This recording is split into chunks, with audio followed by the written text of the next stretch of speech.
नितिन,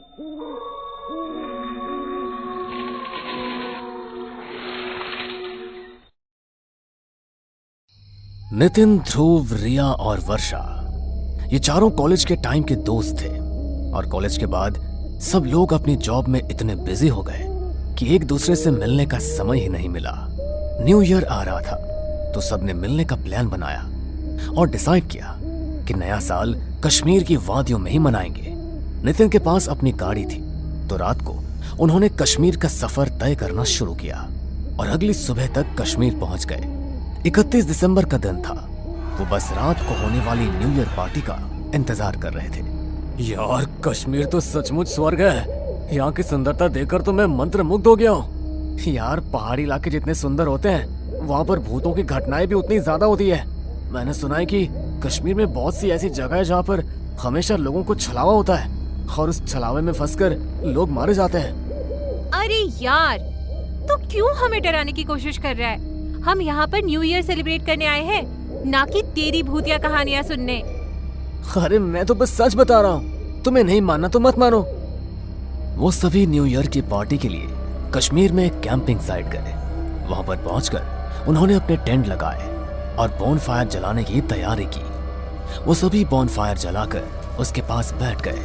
तभी नितिन ने कहा, यार, मैंने सुना है कि कश्मीर की लड़कियां बहुत सुंदर होती है। पहाड़ी लड़कियों की खूबसूरती कुछ अलग ही होती है। काश अभी मेरे पास कोई पहाड़ी लड़की आए और बोले कि तुम कितने अच्छे हो, मुझे तुमसे शादी करनी है। भाई, रात के 12 बजे किसी लड़की का तो पता नहीं, लेकिन कोई भूतनी जरूर तेरे पास आ सकती है। जब देखो तब फालतू की बातें करता रहता है। अच्छा बेटा, मैं फालतू की बातें कर रहा हूँ, तू तो जैसे बहुत समझदारी वाली बातें करता है ना। अरे यार, वर्षा के सामने ज्यादा सीधा बन रहा है। अच्छा तुम लोग बैठो, मैं अभी आता हूँ, बहुत जोर की लगी है। अरे रुक, अपने साथ माचिस लेकर जा। कोई छलावा मिल गया तो अपने साथ ही ले जाएगा। अरे तू बंद करना अपनी बकवास यार, अभी आ रहा हूँ बस मैं। ध्रुव ने कश्मीर में होने वाली कई भूतिया हादसों के बारे में सुना था, इसलिए वो बार बार सबको सावधान कर रहा था। लेकिन नितिन ने उसकी बात नहीं सुनी और बिना माचिस को अपने पास रखे झाड़ियों के बीच चला गया। वो जैसे ही वहां से वापस आने लगा तभी उसे वहां पर एक लड़की के रोने की आवाज सुनाई दी।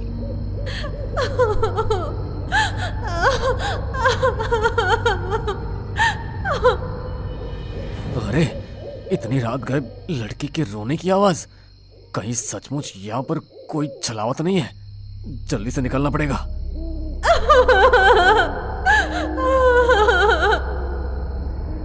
नितिन जैसे वहां से जाने लगा तो उसे फिर से लड़की की रोने की आवाज सुनाई दी तो वो वहीं पर रुक गया। अरे अरे, फिर से वही आवाज। लगता है सच में कोई मुसीबत में है।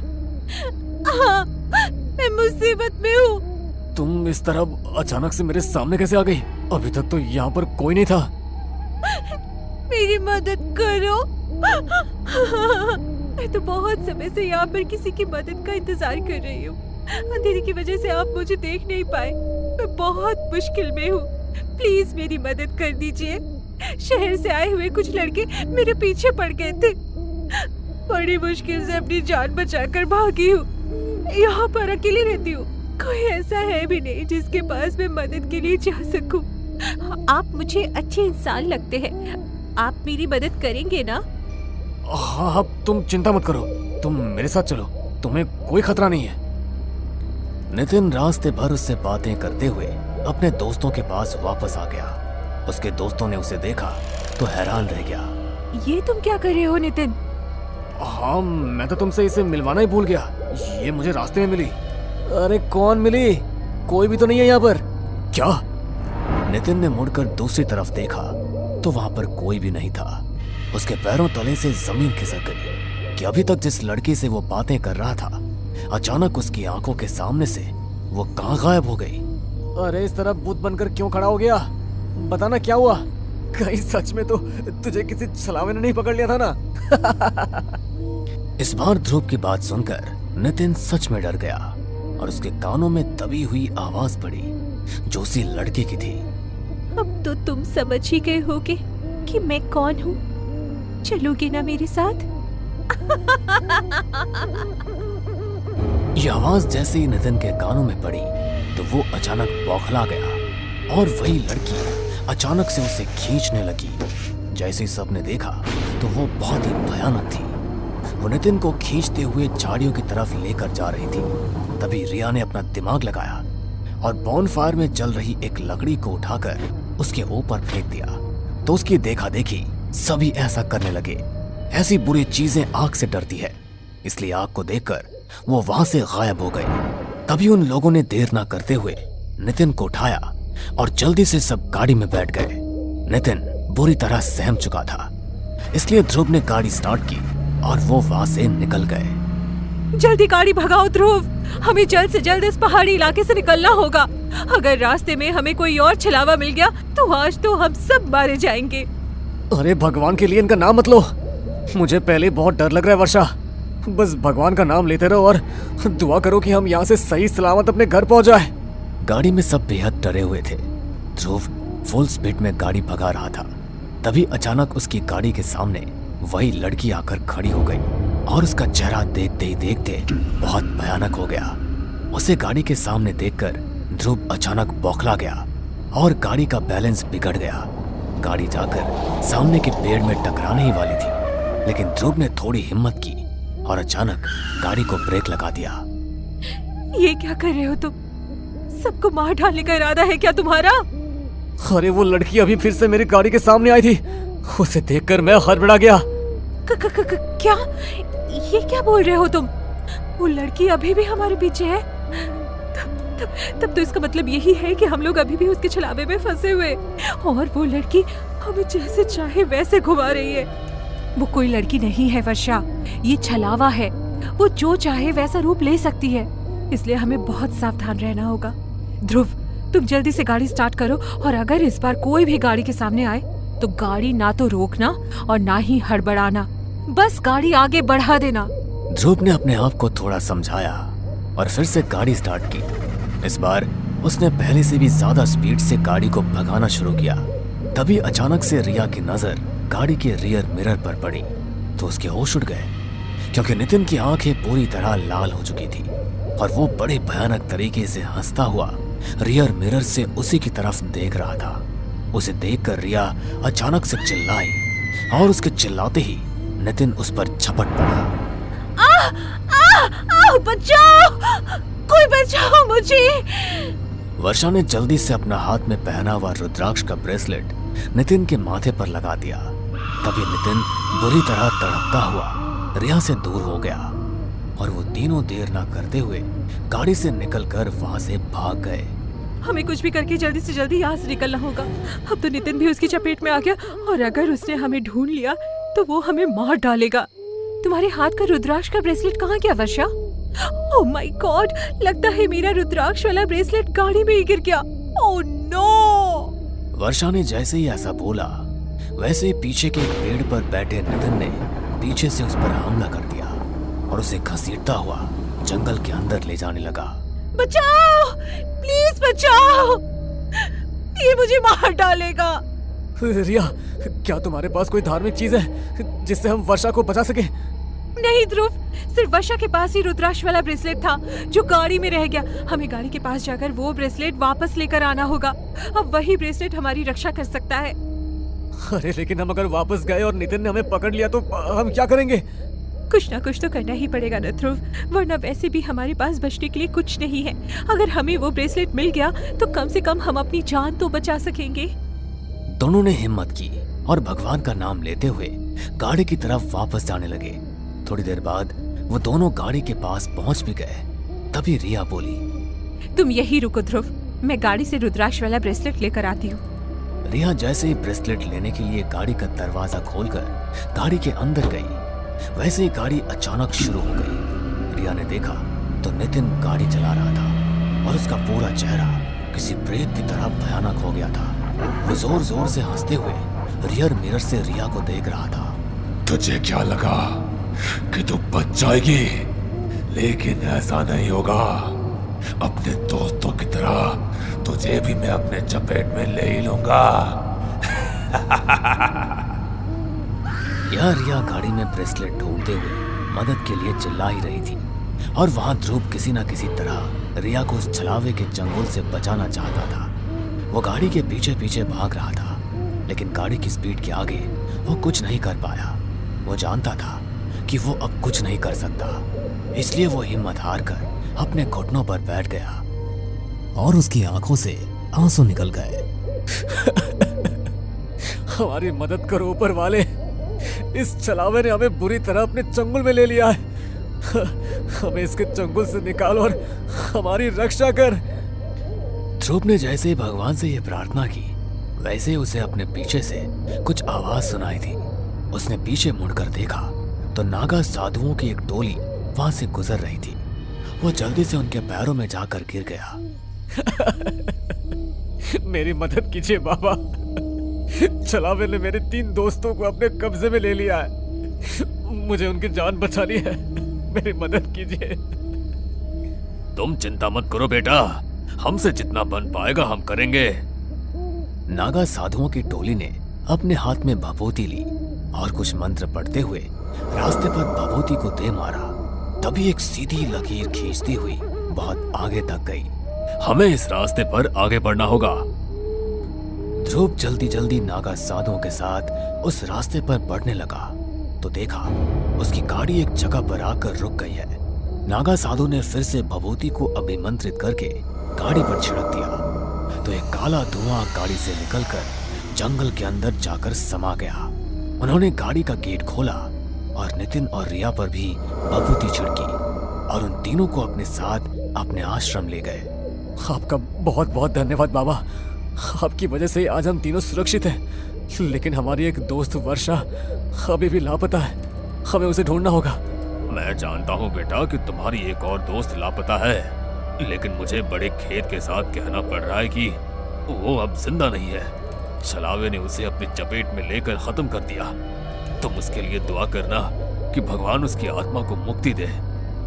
नागा साधु की बात सुनकर उन तीनों की आंखों में आंसू आ गए, क्योंकि उन्होंने अपने एक बहुत अच्छी दोस्त को खो दिया था। नागा साधु ने दिन के समय ही उन्हें वहां से रवाना कर दिया। वो अपने घर तक सही सलामत पहुंच गए, लेकिन अपने दोस्त को खोने का मलाल हमेशा के लिए उन सब के दिल में रह गया। उन्होंने वर्षा की मुक्ति के लिए हवन कराए ताकि उसकी आत्मा को छलावे से मुक्ति मिल सके, लेकिन उनके मन में हमेशा यही बात रही कि अगर वे थोड़ी और कोशिश करते तो शायद वर्षा को बचा पाते, या वो लोग कभी नया साल मनाने के लिए कश्मीर गए ही ना होते। वैसे तो कश्मीर लोगों के लिए स्वर्ग है, लेकिन उन लोगों के लिए नर्क बनकर रह गया और वो लोग फिर कभी अपनी जिंदगी में कश्मीर नहीं गए। कश्मीर की वो बुरी यादें हमेशा के लिए उनके दिलों में समा गई। चारों तरफ घना अंधेरा और जंगल के अलावा कुछ भी नहीं था। तभी वहां से एक लड़का जो अपनी बाइक पर सवार था गुजर रहा था। अचानक ही उस जंगल के बीचों बीच उसकी बाइक खराब हो जाती है। शिट यार, इस बाइक को भी अभी खराब होना था। इतनी रात हो रही है और तो और यहाँ दूर दूर तक मुझे कुछ दिखाई भी नहीं दे रहा। मैं यहाँ मदद मांगू तो मांगू किससे? वो लड़का ये बात बोल ही रहा था कि तभी उसे किसी की पायल की आवाज सुनाई देती है। वो आवाज उसके कानों में इस तरह गूंज रही थी जैसे मानो वो पायल सिर्फ और सिर्फ उसे ही बुला रही हो। वो लड़का भी अपनी बाइक वहीं छोड़ता है और उस पायल का पीछा करते हुए जंगल के अंदर जाता है, जहां वो एक लड़की को बैठा देखता है। उस लड़की को इस तरह सुनसान जंगल में अकेले देख वो लड़का उससे कहता है, एक्सक्यूज मी, आप इतनी रात गई इस घने जंगल में क्या कर रही है? क्या आपको नहीं लगता कि इस तरह अकेले इस जंगल में ठहरना खतरे से खाली नहीं? उस लड़के की बात सुनकर वो लड़की अब जोर जोर से हंसने लगती है। उस लड़के को समझ नहीं आता कि वो इस तरह हंस क्यों रही है। वो उसे सवाल करता, तभी वो लड़की पीछे मुड़ती है। उस लड़की के चेहरे पर काफी सारे निशान थे और उसका चेहरा पूरा सफेद पड़ा था। उसकी आंखें काली थी। उसका ऐसा भयानक रूप देखकर उस लड़के की आवाज हलक में अटक जाती है और वो वहां से उल्टे पैर भागने की कोशिश करता है। लेकिन तभी वो लड़की इतनी तेज चिल्लाती है कि उस लड़के के कान से खून बहने लगता है, मानो उसके कानों के पर्दे फट गए हों।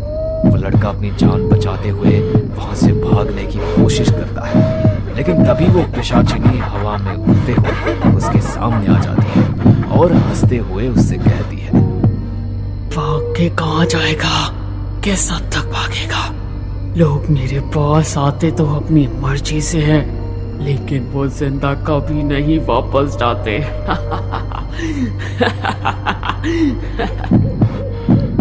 वो लड़का कुछ बोल पाता उससे पहले ही पिशाचिनी उस लड़के के ऊपर चढ़ जाती है और अपने गहरे नुकीले दांतों को बाहर निकालकर उसके गर्दन पर चुभाकर उसका खून चूस लेती है। इस तरह वो लड़का अपनी जान से हाथ धो बैठता है। उसका पूरा शरीर पीला पड़ चुका था और वो वहीं ढेर हो जाता है।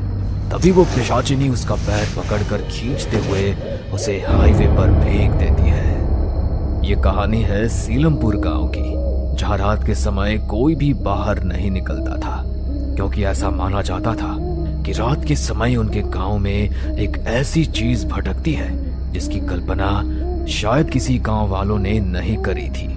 पर क्या गांव पर किसी की बुरी नजर लगी थी या किसी और का ही साया था, ये तो हमें इस कहानी में ही पता चलेगा। सीलमपुर गांव में विवेक नाम का एक लड़का अपनी माँ सुनीता और भाई विक्रम के साथ रहा करता था।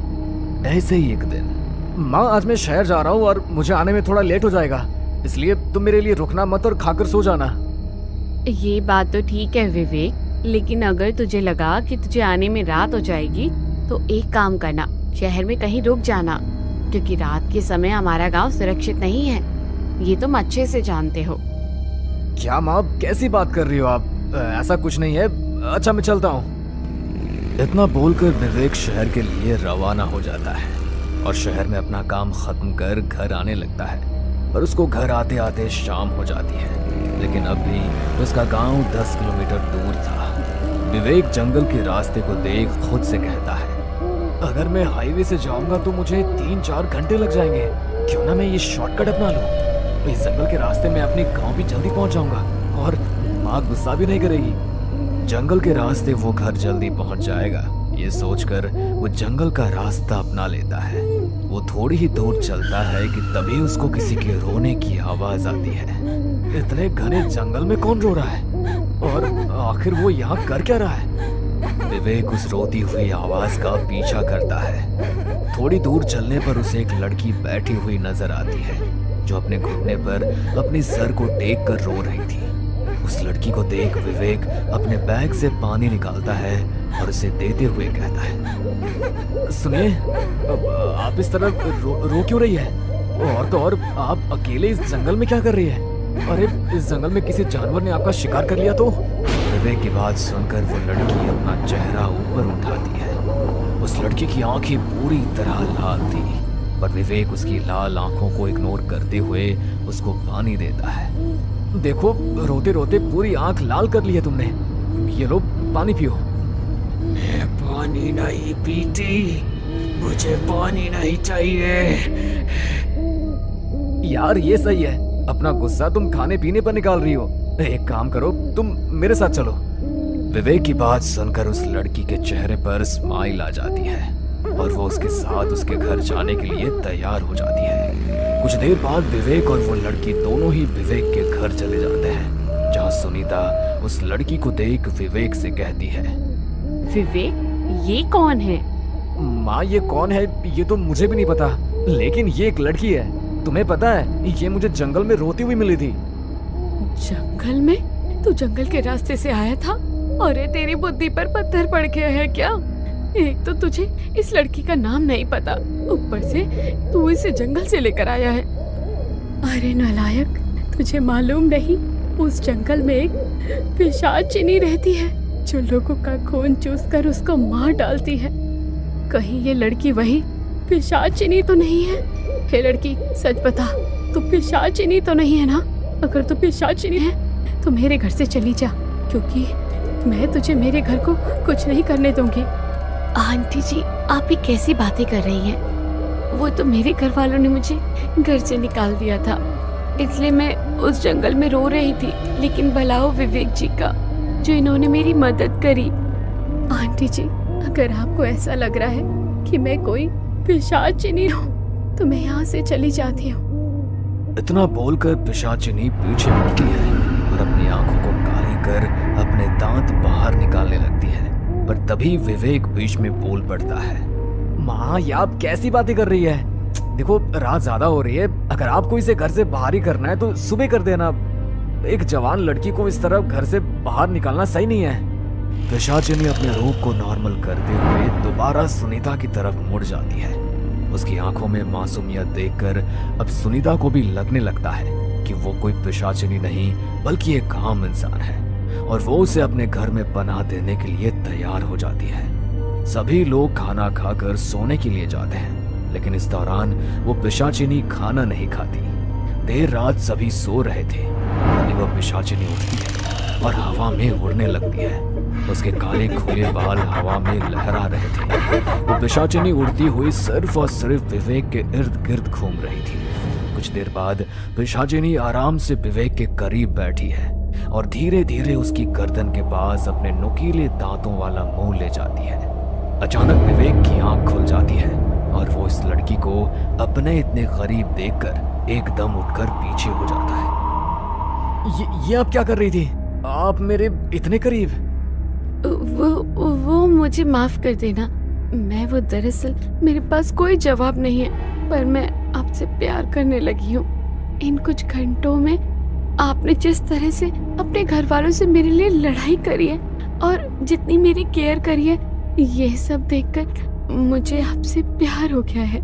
विवेक कुछ कहता तभी वो पिशाचिनी अपनी आंखों को काली करती है।